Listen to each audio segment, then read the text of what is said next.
Hi, welcome. Enjoy the content, subscribe, and turn on notifications. Logan Matthews woke up earlier than usual on that Monday. He hadn't slept well, without a specific reason, just a strange restlessness that seemed to have been haunting him since the previous weekend. His morning routine, which used to offer some comfort, now felt cold and mechanical.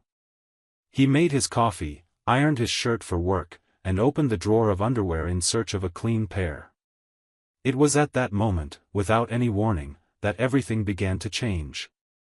Among the usual pieces, all from the same brand, in the same discreet style he had worn for years, there was a black underwear with Calvin Klein printed on the waistband. He paused. This stood out from everything he owned. It wasn't a brand he bought, nor something Claire usually gave him. For a few seconds, he wondered if it could be a laundry mix-up, an item forgotten from a past visit. But they hadn't had visitors in a long time. Their children, still young, didn't wear that kind of clothing. The item looked new, with no signs of frequent use. And stranger still, it was exactly his size. This detail lingered in Logan's mind all day, like a sour note in a familiar song. He tried to ignore it, tried to convince himself he was overthinking, but the questions kept coming back. Where did it come from? Who put it there? Why? There was no logical explanation, and the silence surrounding the detail only increased his unease. He didn't mention it to Claire. He kept the information to himself, like guarding a secret he didn't yet understand. He observed her behavior more closely in the following days. Nothing seemed out of the ordinary. She left for work at the same time, came back with the same tiredness, talked about the kids, asked about his day. Everything seemed normal. And yet, Logan carried the feeling that something was slipping through the cracks of everyday life. On Wednesday night, he rummaged through the closet and found something even stranger. One of the suitcases, which should have been empty, hid clothes he had never seen before. Tight dresses, lingerie that didn't match his wife's conservative style, and 2 more pairs of men's underwear from the same brand as the one he had found earlier. This made no sense at all. Claire didn't work night shifts, and he didn't remember any recent trips she had taken without the family. He started searching his memory, looking for gaps that might explain this collection of silent clues. Doubt turned into anxiety. The thought that Claire might be hiding something began to take shape, and the discomfort turned into real suspicion. He didn't know exactly what to look for, but the feeling was clear: something was being kept secret, and that secret lived within their own home. From that moment on, Logan realized that his ordinary life was about to spiral out of control, and he had no idea what he would find when he followed this thread to its end. Claire Matthews had always been fully aware that something in her marriage wasn't exactly as others imagined. To close friends, she and Logan were the ideal couple: stable, polite, with 2 healthy children, an organized home, and a solid routine. But Claire carried inside her a silent anguish that no smile at social gatherings could erase. The truth was, she missed being seen. Being touched with desire. Being looked at with the intensity of someone who still loves with their body, not just out of responsibility. Logan had always been present in his duties, never lacking in respect or commitment. But it had been a long time since she felt alive around him. It was as if love had turned into habit. They slept in the same bed, shared the same table, but their souls were distant. Logan, always focused on work and the children, had become a practical, predictable man, almost emotionally absent. Claire missed spontaneous conversations, simple surprises, words that reminded her she was still desired as a woman, not just as a mother or wife. She tried many times to reignite that bond. She tried opening up, provoking reactions, changing her appearance, making compliments, suggesting trips, creating moments. But Logan's silence in response to each attempt only reinforced the feeling that their marriage had turned into a peaceful and functional coexistence, but without sparkle. In this emotional void, an unexpected person appeared.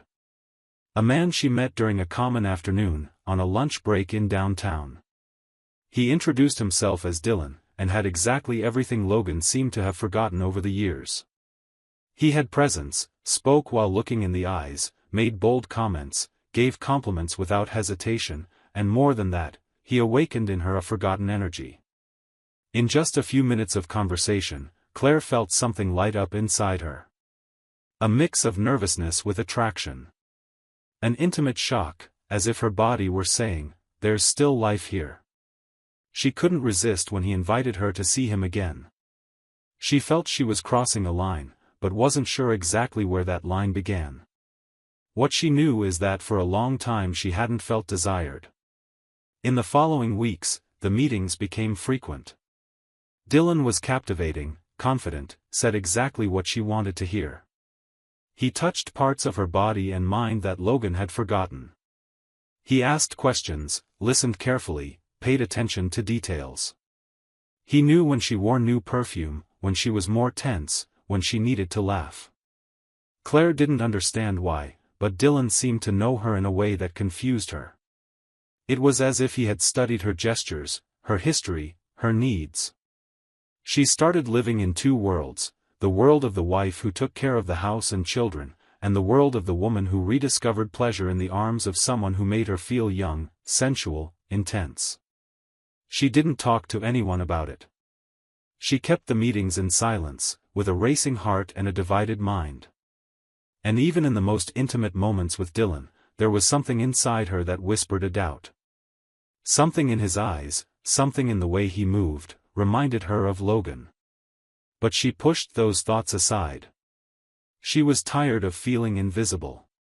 She wanted to be touched with passion. And even when his scent faintly reminded her of her husband, she preferred to believe it was just coincidence.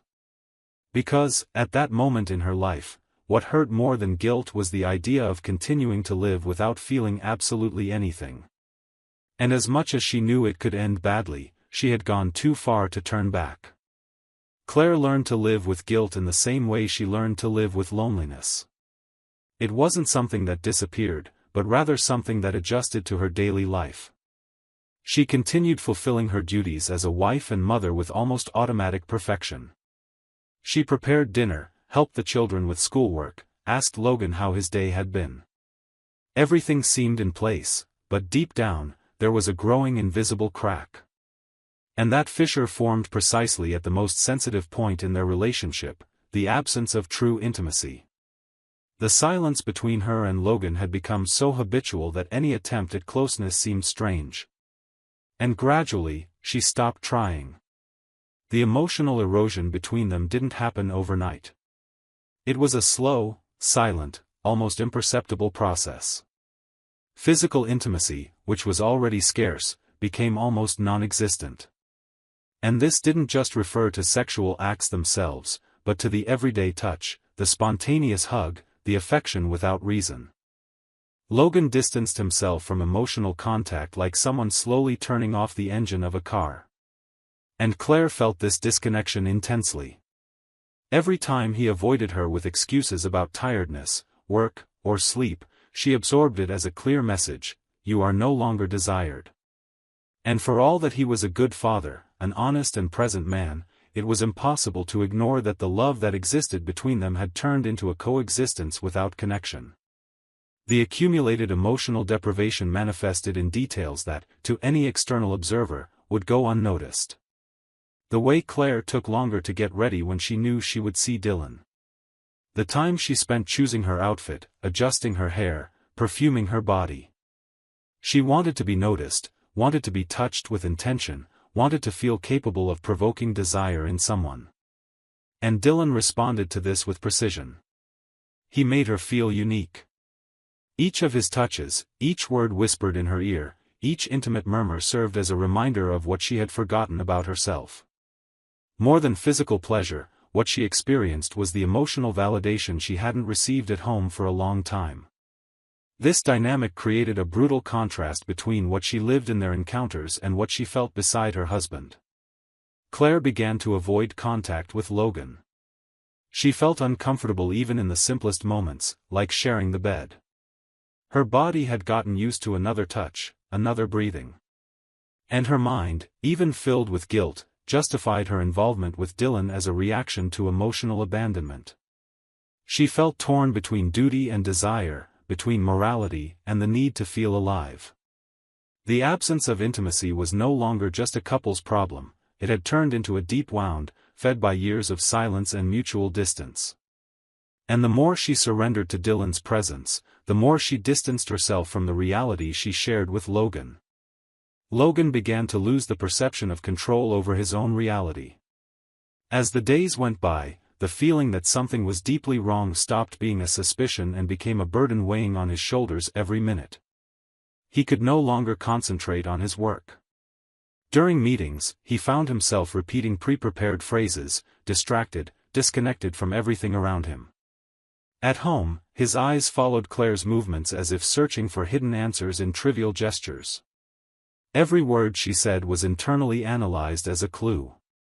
Every change of clothes, every casual outing, everything seemed wrapped in a layer of secrets that only he perceived. The worst part was that no one else saw what he saw. It was like shouting for help in a place where everyone has their eyes closed. The feeling of being cheated corroded his mind. He tried to maintain his composure in front of the children, but inside he was falling apart. He ended up going through the trash, looking at labels, receipts, anything that could confirm his suspicions. He started discreetly monitoring Claire's phone. He waited for the moment when she left the device charging away from the bedroom and searched through messages, photos, calls, with an almost obsessive urgency. The problem was that everything seemed clean, as if nothing was happening. And that drove him even crazier. The lack of concrete evidence didn't bring relief, it brought frustration. For him, the signs were everywhere, even though no one else saw them. Logan couldn't understand how she could act so naturally. The woman who slept beside him, who talked about the children's report cards or asked if he needed anything from the market, was the same one who, in his mind, hid a lover with whom she exchanged looks and touches at times he would never suspect. Every time she left with a vague excuse, he built entire stories in his head, imagining them in motel rooms, in quick encounters during lunch, in intimate conversations loaded with desire. And the more his mind constructed these images, the more he believed them. He even questioned his own memory. He began doubting the days of the week, the times things really happened, whether that strange underwear had been found exactly where he remembered, or if he himself had placed it there. His own sanity became an enigma. This kind of emotional upheaval isn't limited to jealousy or insecurity. It's a kind of inner rupture where the individual stops trusting even their own perception. Logan reached the point where he looked in the mirror and asked himself who he was becoming. He no longer recognized the man reflected back at him. His inner voice was distorted, confused, divided between two worlds, the world of rationality, which tried to maintain order, and the world of instinct, which demanded answers.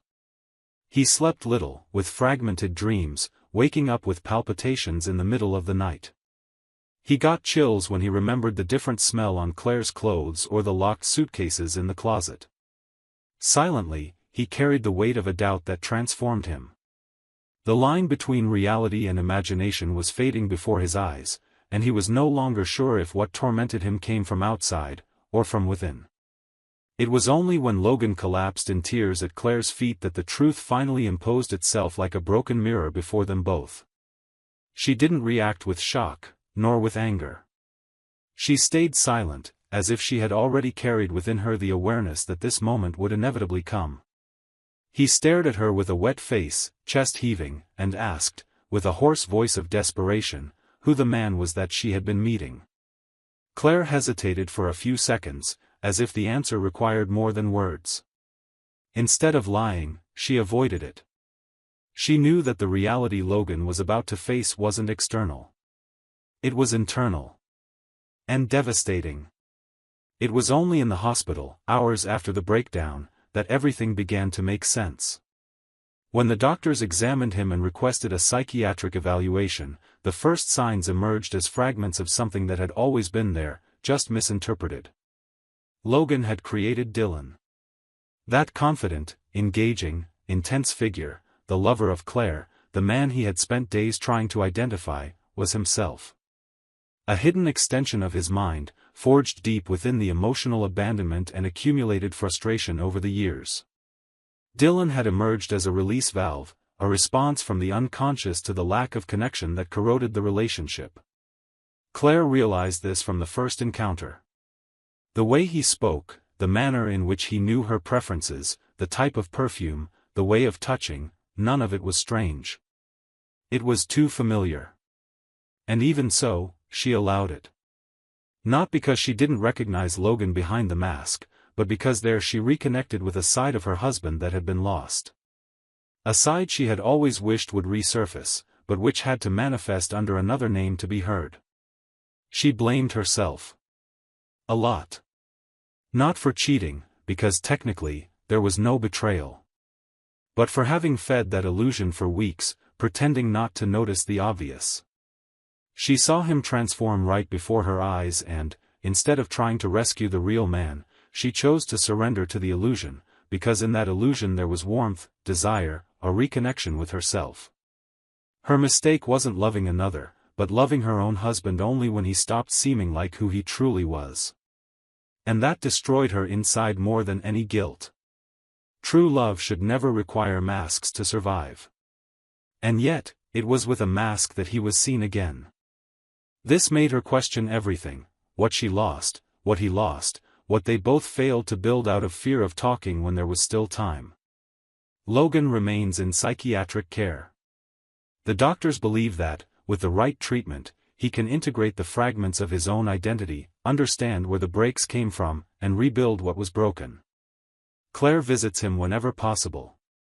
Sometimes they talk about the children, other times about the past, but on some occasions, she simply observes him, silently, trying to figure out which version of Logan is sitting across from her at that moment. And it's in this space between what was lost and what can still be reclaimed that lies the true complexity of this story. Because, in the end, the biggest secret was never in the lies exchanged or the secret meetings.